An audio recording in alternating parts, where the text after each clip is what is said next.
Գյորջյան Կասկադ 60 ամիս փուլային վճարում բազմաթիվ առավելություններ։ Տիկին Գարստյան, եկեք մի հատ փորձենք հասկանալ ինչպես են գնալու գալիք ընտրություններին այսօրվա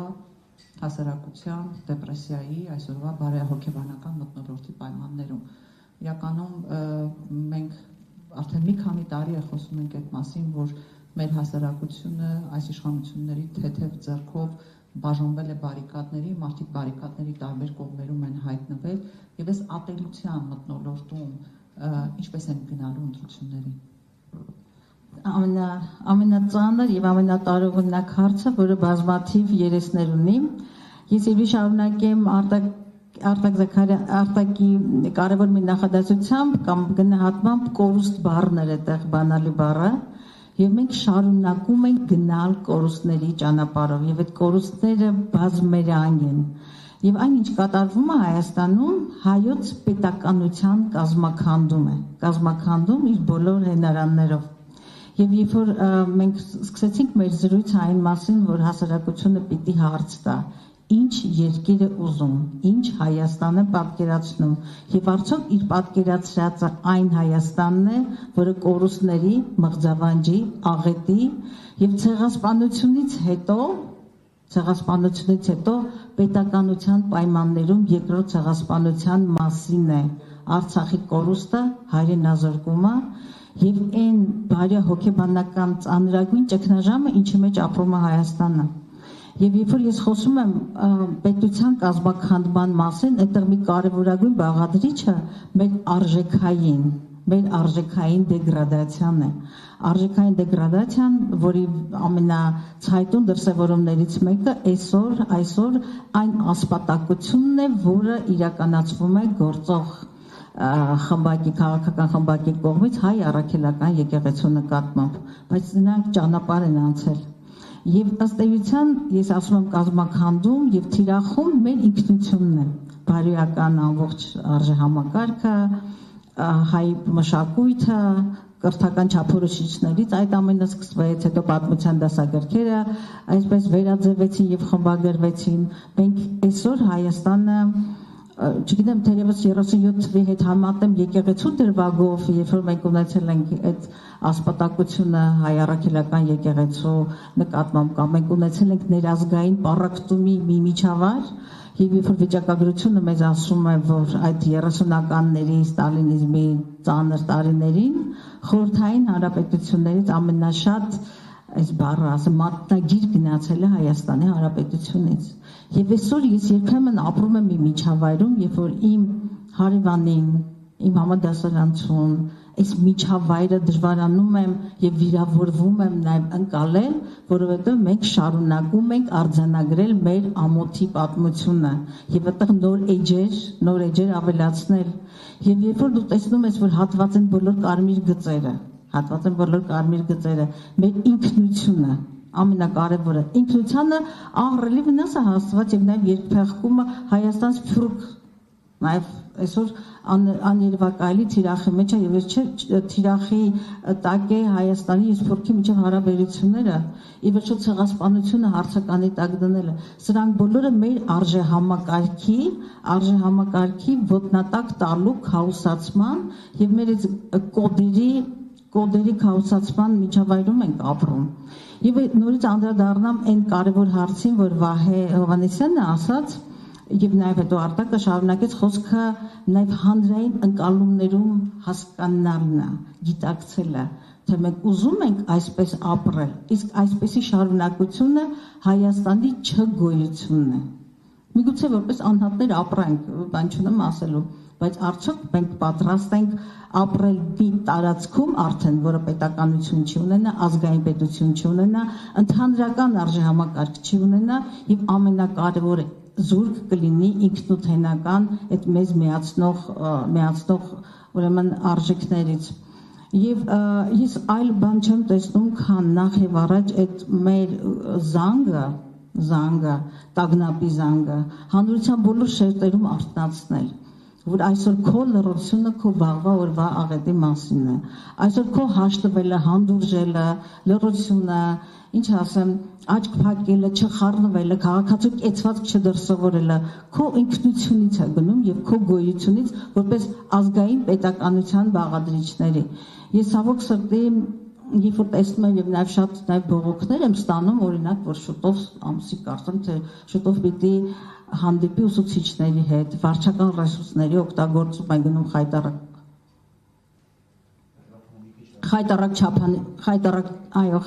ծավալներ են դրանք ընդունում։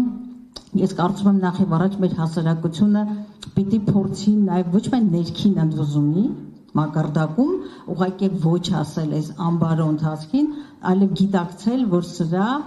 վաղը, այսինքն ընտրությունը հայ մնալու եւ չմնալու, ազգային պետություն ունենալու եւ պետություն չունենալու, ինքնություն ունենալու եւ չունենալու միջև է, որովհետեւ եթե ես մեծագույն այսպես մտավախությամբ եմ ասում, եւ եթե այս ընթացքով գնա, մենք վաղը լուրջ հարցականի տակ ենք դնում Հայաստանի պետականության գոյությունը եւ պատահական ընտրված չեն այդ հոգեվոր մեր կարևոր հոգեվոր առանցքները, որովհետեւ թիրախավորելով եկեղեցուն, թիրախավորելով մտավորականությանը, հայ մշակույթին, ինքը կերտում է 4-րդ հանրապետություն, իր նաեւ այն ողբերգական կամ ինչ ասեմ զառանցանքով, որի անունը 4-րդ հանրապետության գեղագիտություն, եթե ծանոթ եք այդ փաստաթղթին, որը Նիկոլ Փաշինյանի պարտությունների, նրա վախերի, նրա սնանկ արժեհամակարգի պրոյեկցիան է։ Մենք պիտի ասենք ոչ, բայց շատ կարևոր խնդիր է ընդհանրական դաշտեր ձևավորել մեր ինքնության համար պայքարի այս բանաձևերի շուրջ։ Եվ այստեղ շատ կարևորում եմ, ինչը նշեցին նախորդ բանախոսները, ընդհանուր ազգային օրակարգերի, գաղափարների, լինելիության բանաձևերի շուրջ հանրային համախոհությունը։ Շնորհակալություն Տիկին Գալստյան։ Մի այսպիսի կարճ հարց հետո անցնենք այլի մեր կարճաժամկետ, երկարաժամկետ հետևանքներին։ Մենք բոլորս արձանագրում ենք, որ իսկապես մեր հանրությունը այսօր գտնվում է բավականին լուրջ բարոյահոգեբանական վիճակում եւ մենք նաեւ տեսնում ենք, թե որտեղից են գալիս այդ ազդակները։ Այ ո՞նց եք պատկերացնում, կլինի արդյոք որևէ ժամանակ կամ որևէ հնարավորություն այ փոխելու այդ մթնոլորտը, ինչ պետք է արվի դրա համար, որտեղ մենք անընդհատ խոսում ենք, որ ատելության մթնոլորտը եւ դա բնականաբար բացասական հետևանքներ ունի, որտեղ հասարակությունը ճիշտը սխալից եւ թացը չորից չի կարողանում տարբերել, այ ինչ պետք է արվի, որ ի վերջո հասարակությունը ընկալի արկա մարտահրավերները, արկա խնդիրները ու նաեւ դրանով գնա ընտրության, որտեղ արժևում ըստ էության մենք ինչ խոսում ենք, արժևում ընտրություններն են։ Ձեր դիտարկումը ճիշտ է եւ այսօր իշխանությունը շահեկանն է պարտության հասարակությանը սնել անելանելիությամբ, ուրիշ տարբերակ չկա, բայց ինքը սնում է պարտության հուսահատված անարժանապատիվ հասարակություն։ Եվ այնուամենայնիվ մենք քաղաքական գործիչներս հասկանում ենք, որ մեր հիմնական գործիքը այնուամենայնիվ համախմբվելն է, ազգային օրակարգերի կենսունակ Հայաստան ունենալու օրակարգի շուրջ համախմբում գոյացնելն է։ Ես միամտությամբ չեմ տառապում, որ պատկերացնեմ, որ ամբողջ ընդդիմադիր դաշտը պիտի կարողանա այսպես միապսեմ տեղավորվել, բայց մենք ունենք ամենաբարձր մակարդակում ընդհանրական արժեքներ, որի շուրջը հնարավոր է եւ պարտադիր է հանրային համախմբում գոյացնելը եւ այդ ընդհանրականի անունն է Հայաստանի ազգային պետականության պահպանությունն ու պաշտպանությունը, որովհետեւ չեմ ուզում շատ վատատես երևալ, բայց այս ընթացքով մենք կորցնում ենք հայոց պետականությունը։ Մենք կորցնում ենք հայոց պետականությունը եւ եթե վարչական ռեսուրսը այն մոլորվածների, կեղծ ֆեյք պատարակների, գնացողների բան այդ խավար մի զանգվածի հանենք, փորձենք նրանց հետ աշխատել առանց մերժելու։ Ես կարծում եմ, որ մենք ունենք ռեսուրս, նկատի ունեմ թե քաղաքական դաշտեր եւ ընդհանրապես մեր հասարակության մեջ այնուամենայնիվ կան ռեսուրսներ, որոնց ազգային պետական օրակարգերի շուրջ մոբիլիզացնելու պարագայում հնարավոր է բեկել այս իրականությունը եւ վատատեսական սցենարները ցավոք սրտի վատատեսական սցենարները էլի պետք է գան սնեն այս իշխանությանը անկարելիության եւ պատերազմի վախերով անընդհատ սնել ժողովրդին։ պատերազմ բերած քաղաքական ուժը չի կարող խաղաղություն բերել, միանշանակ է։ Մեր հոգևոր արժեքների ասպատակող քաղաքական ուժը չի կարող ազգային համախմբում գոյացնել, միանշանակ է։ Ցեղասպանությունը մերժող քաղաքական ուժը, մեր արժանապատվությունը ոտնատականող քաղաքական ուժը չի կարող արժանապատիվ պետություն կամ բանակցող լինել։ Միանշանակ ինչ որ նախորդ բանախոսներն ասեցին, Հայաստանը դադարել է սուբյեկտ լինելուց։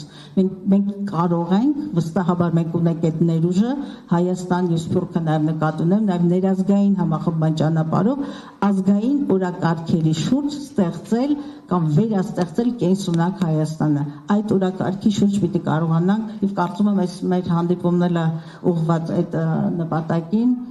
ես հավատում եմ եւ հնարավոր է։